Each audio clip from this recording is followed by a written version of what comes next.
अस्सलाम वालेकुम नाज़रीन, मैं हूं रिजवान जाफ़र। सवाल है पाकिस्तान का, इसीलिए आज हम हैं उस्मान डार साहब के साथ जो कि वज़ीर आज़म पाकिस्तान के मावन ख़ुसूसी हैं फॉर यूथ अफेयर। अस्सलाम वालेकुम जी। वालेकुम सलाम। कैसे हैं उस्मान साहब? ठीक ठाक हैं? जी जी ठीक, बिल्कुल ठीक। आपके इलाके का क्या हाल है, पहले तो ये बताएं। सियालकोट का ठीक है इंशाल्लाह ताला। 3-4 बड़े काम जो हैं, एक तो चंद हफ्ते कबल आपने देखा प्राइम मिनिस्टर ऑफ पाकिस्तान वहाँ गए थे और यूनिवर्सिटी की एक हमने ग्राउंड ब्रेकिंग की है और इंशाल्लाह ताला उस रीजन में जो बेसिकली गुजरांवाला डिवीजन कह लें, सेंट्रल पंजाब कह लें, मेरा मानना है उस यूनिवर्सिटी से आने वाले वक्त में हज़ारों लाखों इंशाल्लाह ताला स्टूडेंट्स, लड़के लड़कियां जो हैं उससे इंशाल्लाह ताला तालीम हासिल करें। बिल्कुल। और सियालकोट की ज़मीन तो वैसी बड़ी ज़रखेज़ है, अल्लामा इकबाल हों, फैज़ हों, अब तो आप भी आ गए हैं मैदान में। अब जो नेक्स्ट 2 इंशाल्लाह हमारे प्रोजेक्ट्स हैं, एक तो हमने हॉस्पिटल जो है सिविल हॉस्पिटल सियालकोट उसको रीवैम्प करना है और जो काफ़ी अरसे से एक आवाज़ है, जब भी कोई पेशेंट सियालकोट हॉस्पिटल में जाता है तो उसे कहते हैं लाहौर ले जाएं। तो इंशाल्लाह ताला इस आवाज़ को ख़त्म करना है हमने और कोशिश करनी है कि सियालकोट में ही state of the art medical facilities मौजूद हों और सियालकोट के लोग, अगर आप देखें, इतने ज़हीन और मेहनती हैं कि पर कैपिटा इनकम अगर आप देखें तकरीबन $2700-2800 के करीब है, जबकि रेस्ट ऑफ पाकिस्तान शायद 1470। और एक्सपोर्ट में बड़ा इंपॉर्टेंट रोल है और बिजनेस कम्युनिटी ने खुद काफ़ी डेवलपमेंट की है, एयरपोर्ट बनाया है, एरिया डेवलप किया है। $2.5 बिलियन के करीब आप कह सकते हैं इंडस्ट्री वहाँ माशाल्लाह काम कर रही है। तो एक ऐसा शहर जिसका पर कैपिटा इनकम के एतबार से वो डिस्ट्रिक्ट पूरे पाकिस्तान में नंबर 1 हो, फिर और बहुत सारे शोबों में, लेकिन वहाँ हेल्थ की फैसिलिटीज़ ना हो, ये बहुत बड़ा जोर। तो ख्वाजा आसिफ ने कुछ काम नहीं किया वहाँ पे हेल्थ के ऊपर?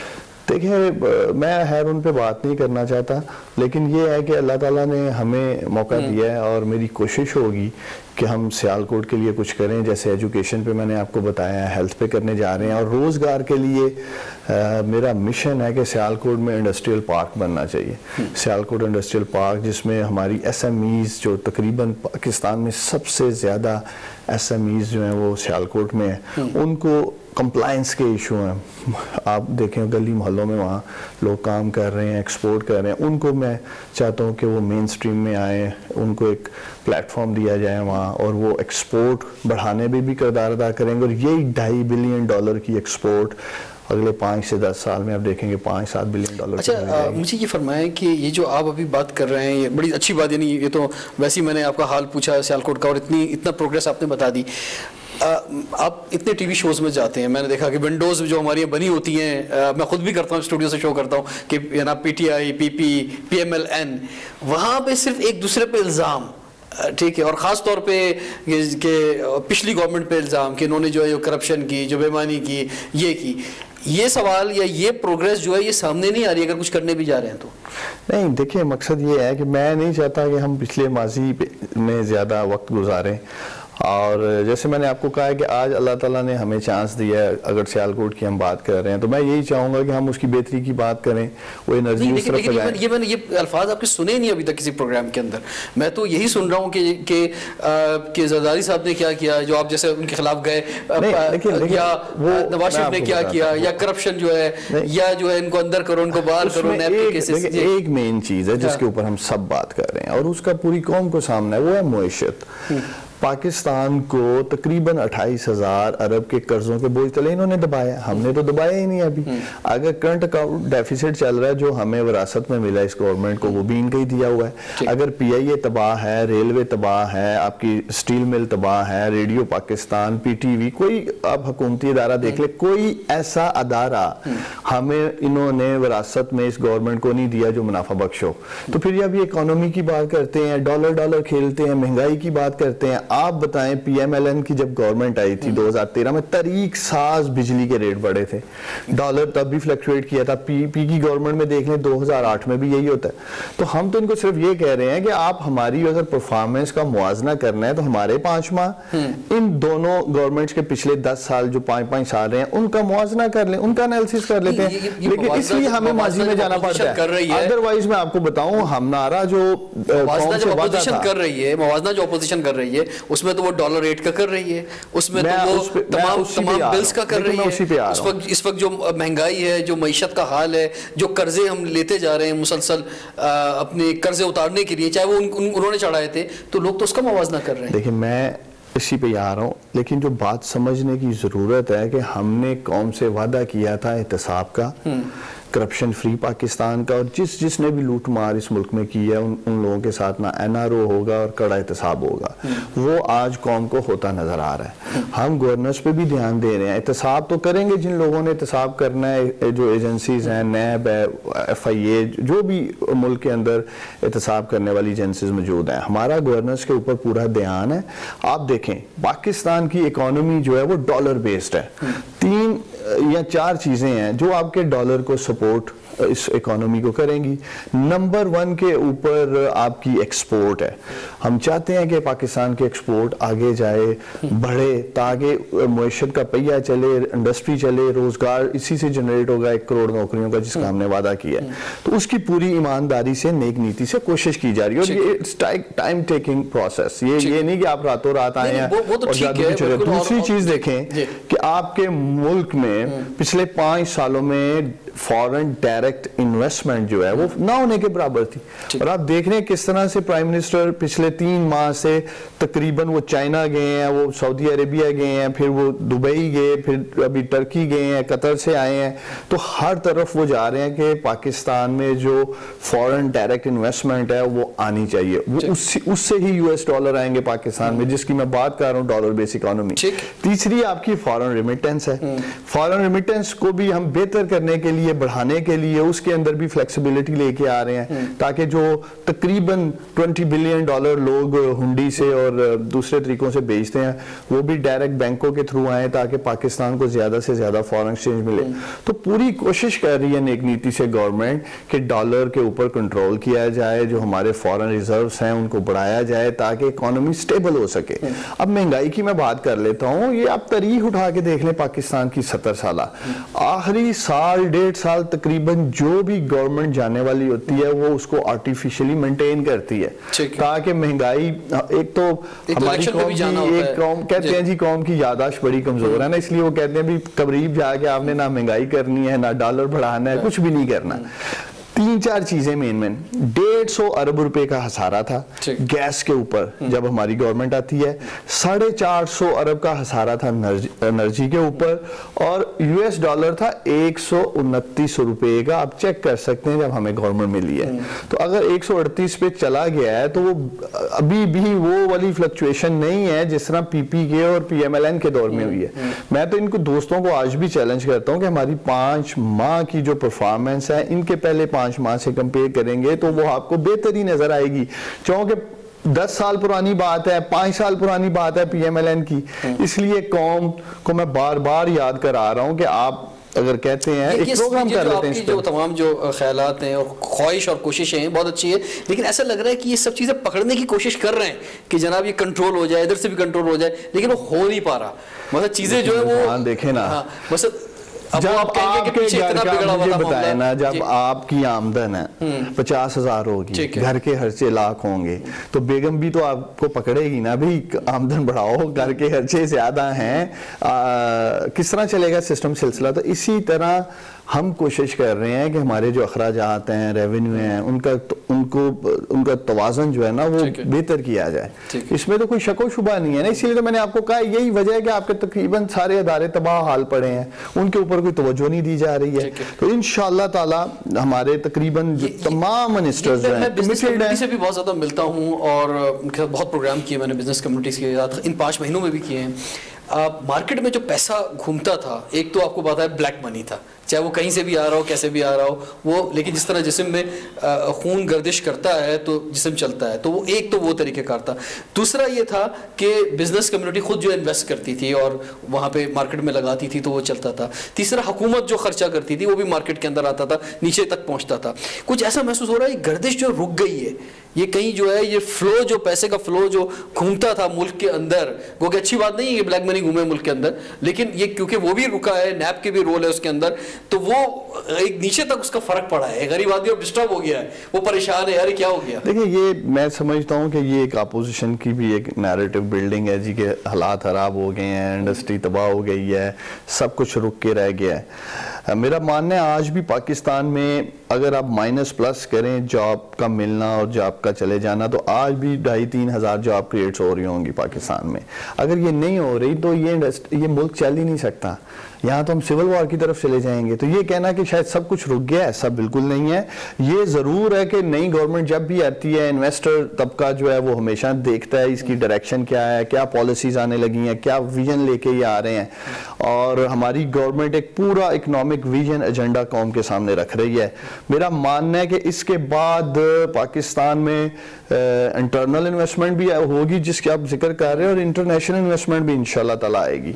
दूसरा एसएमई सेक्टर जो बड़े अरसे से नजरअंदाज था, 416 अरब रुपए के करीब उसके अंदर जो भी एक फंड्स कह लें या लोन की पंपिंग की गई हुई थी, उसको इंशाल्लाह ताला हम बढ़ाने जा रहे हैं।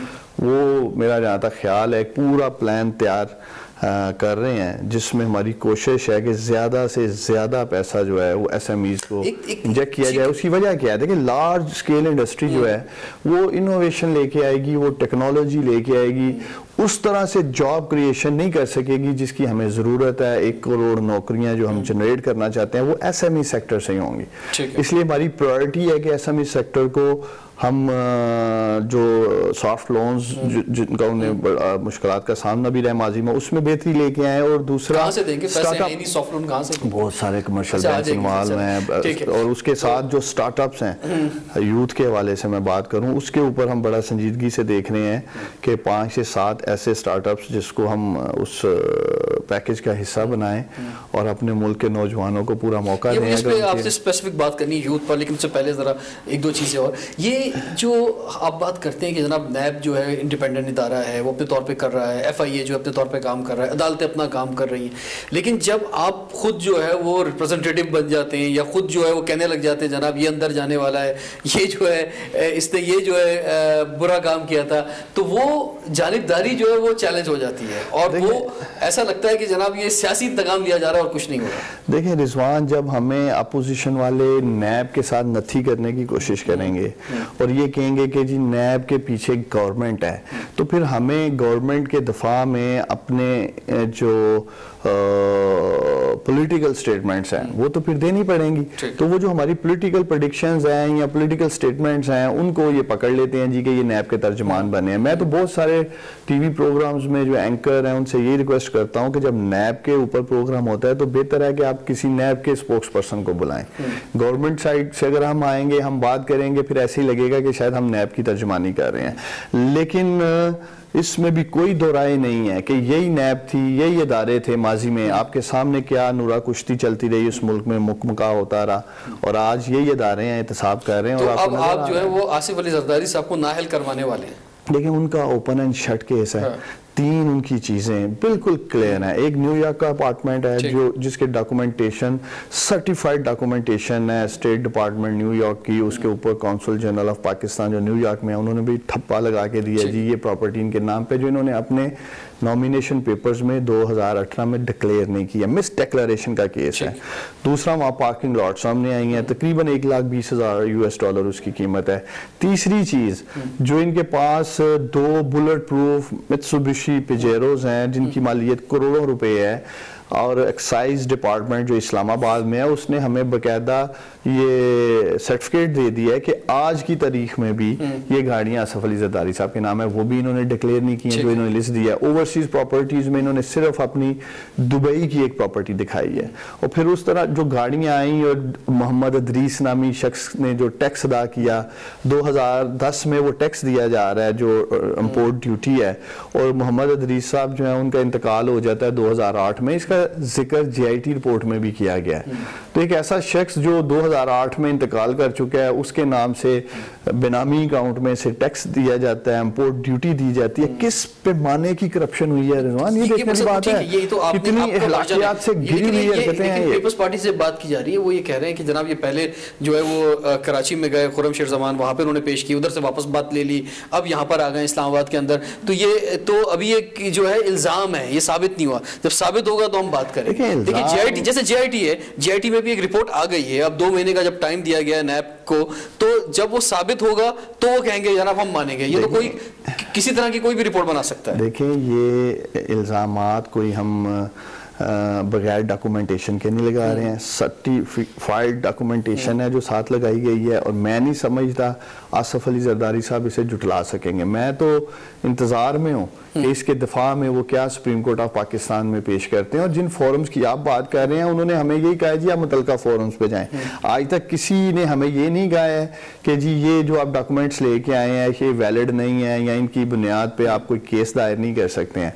अभी हमने 184(3) के तहत जो आइन का आर्टिकल है उसके हमने पिटीशन की है। माजी में पनामा केस भी सुना गया है, जहांगीर खान तरीन साहब का भी सुना गया है, इमरान खान साहब का भी सुना गया है, और आइन का ये आर्टिकल वसी तर अवामी मुफाद के लिए ये सुप्रीम कोर्ट को इख्तियार देता है, वो सुन सकते हैं। तो मैं तो ये एक्सपेक्ट कर रहा हूँ कि मुअज़्ज़ज़ जज साहिबान जो हैं हमारी इस अपील को ज़रूर सुनेंगे, और हम देखते हैं 1-2 दिन में, मुझे उम्मीद है इसके ऊपर ज़रूर कोई ना कोई सुप्रीम कोर्ट से भी आ जाएगा। ठीक है, सवाल बहुत हैं आपसे, लेकिन ब्रेक के बाद कंटिन्यू करते हैं। सवाल है पाकिस्तान का। Welcome back. सवाल है पाकिस्तान का, इसलिए आज हम हैं उस्मान डार साहब के साथ, जो कि मावन खुसूसी वज़ीर आज़म पाकिस्तान के यूथ अफेयर्स के मामलात पर। ये यूथ अफेयर की ज़रा इस सेशन में हम बात कर लेते हैं। ये मसलन आप क्योंकि नौजवान ही हैं अभी, तो ये वज़ीर आज़म ने आपको मुंतखब किया या आपने ख्वाहिश का इजहार किया कि मैं नौजवानों के लिए कुछ काम करना चाहता हूँ? देखिए प्राइम मिनिस्टर ने जो जिम्मेदारी दी है, मैं समझता हूँ एक मुश्किल विकेट के ऊपर जो है ना, वो मुझे बॉलिंग कह लें या बैटिंग कह लें, उन्होंने करने के लिए भेजा है। इसलिए कि पाकिस्तान की माशाल्लाह जो यूथ है, वाइब्रेंट यूथ है, और सोशल मीडिया का दौर है, आप देख ही रहे हैं, और जो भी इनकी एक्सपेक्टेशंस हैं। पाकिस्तान तहरीक इंसाफ के बारे में तो कहा यह जाता है कि नौजवानों की ताकत से ऐवान में आई है ये, वो तो उसमें कोई दो राय नहीं है। हमारी पार्टी यूथ की पार्टी है, और इनकी जो एक्सपेक्टेशन है गवर्नमेंट से, उसको लेके एक तो बड़ा सवाल ये है कि आपकी ख्वाहिश थी ये शोबा किस पे काम किया जाए, या आपको जो वज़ीर आज़म ने मुंतखब किया नहीं यार तुम इस तरफ काम करो? मेरी ज़ाती ख्वाहिश भी थी। फिर प्राइम मिनिस्टर साहब का मैं शुक्रिया अदा करता हूँ कि उन्होंने मुझे इस अहम तरीन, मैं समझता हूँ हमारी गवर्नमेंट का ये एक प्रोजेक्ट होगा यूथ के हवाले से, जिसकी उन्होंने मुझे जिम्मेदारी दी है, और इंतहाई जिम्मेदारी के साथ, ईमानदारी के साथ, नेक नीति के साथ, और पूरी कोशिश कर रहा हूँ मैं कि ये जो आज से पहले पाकिस्तान के नौजवानों के लिए मैं समझता हूँ कि एक बिल्कुल कॉस्मेटिक किस्म के प्रोजेक्ट्स किए जा रहे थे प्राइम मिनिस्टर यूथ प्रोग्राम को लेके, लैपटॉप्स ले लें, स्किल डेवलपमेंट में भी जो मैंने देखा उसका कोई फीडबैक, कोई मैकेनिज्म नहीं था। फिर इंटर्नशिप का बहुत बड़ा प्रॉब्लम है, अब भी जो कोशिश कर रहा हूँ, इनकी जो स्टाइपेंड है, जो एक अमाउंट पेंडिंग चल रहा है, वो भी इंशाल्लाह ताला जल्द सॉल्व कर दिया जाएगा। फिर फी रीइंबर्समेंट के भी 1-2 प्रोग्राम थे। तो मैंने जब ये सारा स्टडी किया तो मैं इस नतीजे पे पहुंचा, ये सब एक cosmetic political motivated wish list के ऊपर ये सब कुछ चल रहा था, और ये एक यूथ की जो प्रॉब्लम्स हैं उसके लिए ज्यादा से ज्यादा एक डिसिप्लिन का किरदार अदा कर रहा है, ये जो कुछ भी हो रहा है। तो मैं फिर मेरी प्राइम मिनिस्टर साहब से बात हुई, फिर उनका जो विजन भी है प्राइम मिनिस्टर साहब का कि पाकिस्तान के नौजवानों के लिए हमने इंशाल्लाह ताला ज़बरदस्त काम करना है, तो उनकी विजन के मुताबिक हमारी कोशिश है कि हम नेशनल यूथ डेवलपमेंट प्रोग्राम, ठीक है, एक ऐसा प्रोग्राम लेके आए जिस तरह बिस्प आपके सामने है, बेनज़ीर इनकम सपोर्ट प्रोग्राम जो पाकिस्तान में चल रहा है, बुनियादी तौर पे जो लो पॉवर्टी की जो लाइन है उससे नीचे है उनको कोशिश की जा रही है सपोर्ट करने की थ्रू स्टाइपेंड। तो गवर्नमेंट इंशाल्लाह ताला एक नेशनल यूथ डेवलपमेंट प्रोग्राम लाएगी, एक बाकायदा अदारा जो आप समझ लें सेंटर से लेके नीचे डिस्ट्रिक्ट तक। ये असल में बात ये है कि और ये इस मतलब मैं बताऊँ कि क्योंकि मैं भी आपको मालूम है कि नौजवानों के लिए बहुत सालों से काम कर रहा हूँ, और पाकिस्तान भर में हम काम कर रहे हैं, हमें इस चीज़ का अंदाज़ा होता है कि 18वीं तरमीम के बाद, क्योंकि ये एक सूबाई एक इशू है और यूथ मिनिस्ट्रीज़ जो हैं वो सूबाई सतह पे काम कर रही हैं, वफाक की सतह पे कोई ऐसा काम करना कि जो यूथ लेवल तक, गरीब बच्चे तक, मुतवसत तबके के नौजवान तक जो है उसको फ़ायदा पहुँच जाए, ये एक बहुत बड़ा चैलेंज होगा आपके लिए। और दूसरा ये कि वो जो नौजवान है वही असल टारगेट है हमारा, कि उसको जो है एक एक्टिविटी उसके ऊपर जो है सरपरस्ती जो है वो गवर्नमेंट की आ जाए, क्योंकि अगर उसको हमने नहीं देखा तो वही वल्नरेबल है, वही गलत हाथों में जा सकता है। देखिए, मैं समझता हूँ कि इकोनॉमी के बाद, इकोनॉमी जो आज सबसे बड़ा कह लें चैलेंज है हमारी गवर्नमेंट को, उसके बाद अगर कोई चैलेंज है तो वो है पाकिस्तान के नौजवानों के लिए हमने एक ऐसा प्लेटफॉर्म सेट करना है, जो रोज़गार की हम बात कर रहे हैं, 1 करोड़ नौकरियों की बात कर रहे हैं, तो उसके लिए अगर नेशनल यूथ डेवलपमेंट प्रोग्राम जिसकी मैं बात कर रहा हूँ, 18वीं तरमीम इसके आड़े नहीं आएगी, इसलिए कि बेनज़ीर इनकम सपोर्ट प्रोग्राम भी तो चल रहा है, वो भी सेंटर से ही चल रहा है, उसके मामले में तो कोई 18वीं तरमीम नहीं है। HEC को आप देख लें, इसी तरह हमारी एक हेल्थ की मिनिस्ट्री भी एग्जिस्ट कर रही है सेंटर में, और एजुकेशन की मिनिस्ट्री भी है, और ये एज सच ओवरसी बॉडी होगी, कैपेसिटी बिल्डिंग होगी सूबों के साथ मिलके। इसमें हम कोई उनसे थानेदारी नहीं लेने जा रहे हैं, यूथ मिनिस्टर्स अपना सूबों में काम करेंगे, और ये कोई एज सच पॉलिसी मैटर नहीं है, एक प्रोग्राम होगा, जैसे मैंने आपको एक्सप्लेन किया, HEC काम कर रहा है या BISP काम कर रहा है।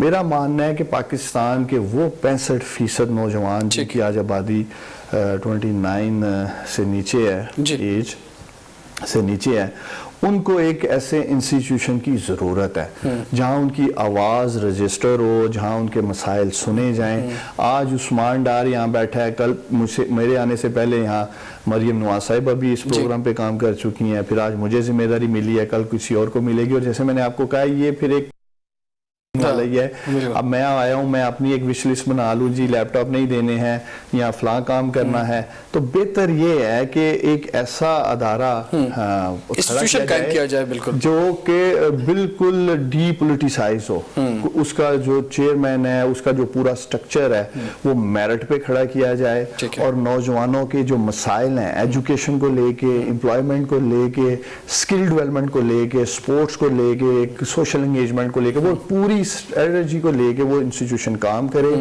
जो भी फंडिंग है, चाहे वो इंटरनेशनल डोनर एजेंसी से आ रही है, चाहे गवर्नमेंट से मिल रही है, चाहे प्राइम मिनिस्टर अगर कोई प्रोग्राम करना चाहते हैं, वो तमाम चीजें वहां से जो है ऑपरेट होनी चाहिए। तो इंशाल्लाह ताला इस पे पूरा संजीदगी के साथ काम हो रहा है, और मैं पाकिस्तान के नौजवानों को यकीन दिलाता हूँ कि वजीर आजम इमरान खान साहब का मिशन है कि हमने इन 5 सालों में पाकिस्तान के नौजवानों को पांव पे खड़ा करना है, और हमारा मानना है कि खुशहाल पाकिस्तान की जो जमानत है ये पाकिस्तान के नौजवान ही है। हमारी खुशकिस्मती है कि आज 65% ये खुशकिस्मती भी है, लेकिन अगर हमने इनका ख्याल नहीं किया तो ये बदकिस्मती भी बन जाएगी। कह रहा हूं, तो इसीलिए इनका ख्याल करना जरूरी है। के बाद सबसे बड़ा चैलेंज हमारे लिए यूथ होगा, और इंशाल्लाह ताला हम अपनी यूथ को मायूस नहीं करेंगे। वो जो एक तो वो बच्चा है जो बात की जाती है कि जनाब स्कूलों से बाहर है, तो उसको एक तो स्कूलों में लेकर आना है, फिर हमारा तालीमी निज़ाम है, फिर जो बच्चा स्कूल में आ गया है वो ड्रॉप आउट बड़ा रेशो है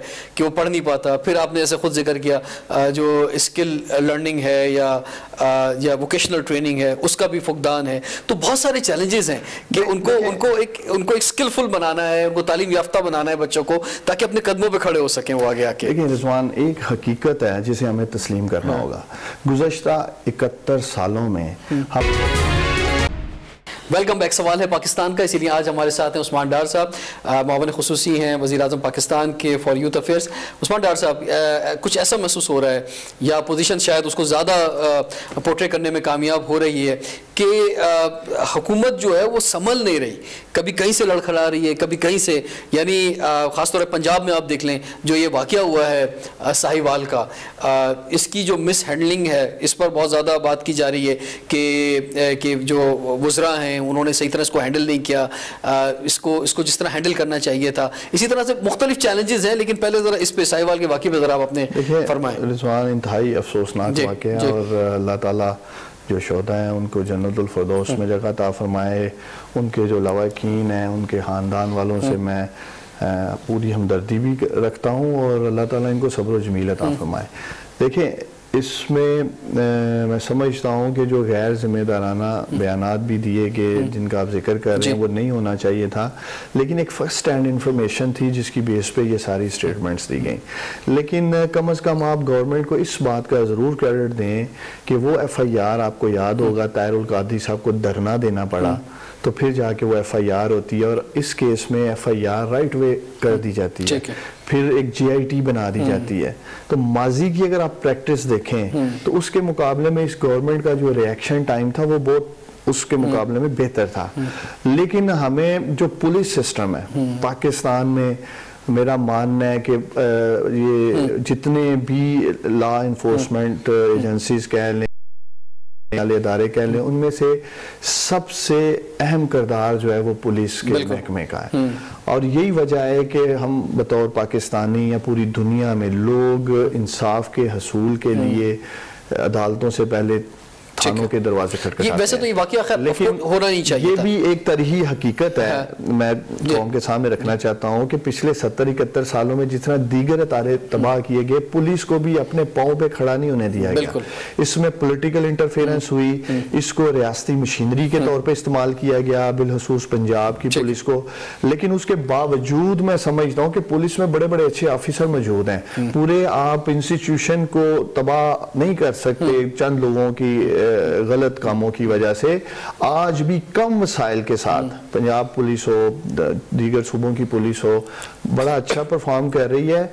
अगर इनकी 2-3 इश्यूज हैं, अगर हम इनकी टाइमिंग्स को ठीक कर दें, जो कि 24 घंटे की ड्यूटी आपके सामने है, अगर इसमें एक बहुत बड़े रिफॉर्म की जरूरत है। तो पुलिस डिपार्टमेंट में ये जो काउंटर टेररिज्म डिपार्टमेंट है, इसने बाजी में बहुत अच्छा भी काम किया है और बहुत बेहतर काम किया। पंजाब के अंदर अगर बात की जाए तो टेररिज्म को कंट्रोल करने के लिए अभी अवाम की तरफ से तशवीश पाई जाती है कि ये जो वाकया हुआ है, मासूमों का जो खून बहा है, इसके मुजरिमों को कैफरे किरदार तक वो पहुंचेंगे या नहीं पहुंचेंगे, क्योंकि वो देखें उनके चेहरे सामने नहीं है।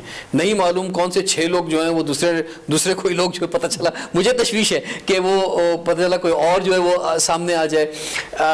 तो इस पर आप क्या कहना चाहेंगे कि इस वक्त बहुत सख्त गुस्सा है ख़ास तौर पे पूरे पंजाब में, ख़ास तौर पे और पूरे पाकिस्तान में, ओवरसीज़ पाकिस्तानी, कि भाई ये दिन दहाड़े क्या हो रहा है पाकिस्तान के अंदर? देखें, ये तो हमारी इस्लामी तारीख में भी है कि कुफ्र का निज़ाम चल सकता है, जुल्म और नाइंसाफ़ी का निज़ाम नहीं चल सकता। अल्लाह को हमने जान देनी है, अल्लाह को हम जवाब दें। तो मेरा मानना है कि ये जिस तरह की दरिंदगी इन लोगों ने की है और इनको निशाने इबरत बनाना होगा, और ये हमारी गवर्नमेंट के लिए एक टेस्ट केस है। मैंने आपको पहले भी कहा, अगर हम मॉडल टाउन के वाक़े की बात करें, उसको बाकायदा एक सूबाई वजीर पूरा कंट्रोल कर रहा था 12 घंटे तक, फिर पीछे CM से इंस्ट्रक्शंस ली जा रही थी।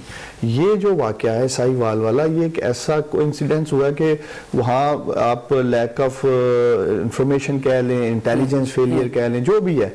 अभी वो ज़ीशान के हवाले से हमें रिपोर्ट आनी है, उसके लिए उन्होंने थोड़ा ज़्यादा टाइम मांगा है। लेकिन कम से कम यहाँ हमारे कोई वजीर या वजीर आला या कोई ऐसे हुकूमती लोग इन्वॉल्व नहीं थे जिसमें ये कहा जा सके कि शायद ये उसी तरह पे जिस तरह मॉडल टाउन में या जो राव इनवार साहब कराची में एक, लेकिन क्योंकि उसका भी रिजल्ट नहीं निकला, राव इनवार का, मॉडल टाउन का भी रिजल्ट नहीं निकला, तो इसीलिए तशवीश पाई जाती है कि इसका भी कुछ रिजल्ट नहीं निकलेगा। इसी कल्चर के खात्मे के लिए रिजवान हमें पाकिस्तान के लोगों ने 1 करोड़ 60 लाख वोट दिए हैं। यही थाना कल्चर ठीक करने के लिए हमारी बाकायदा एक टीम जो पुलिस रिफॉर्म्स है उस पर काम भी कर रही है, और इंशाअल्लाह ताला KP में ये तजर्बा बड़ा कामयाब रहा है हमारा, जो हमने डीपोलिटिसाइज किया पुलिस को।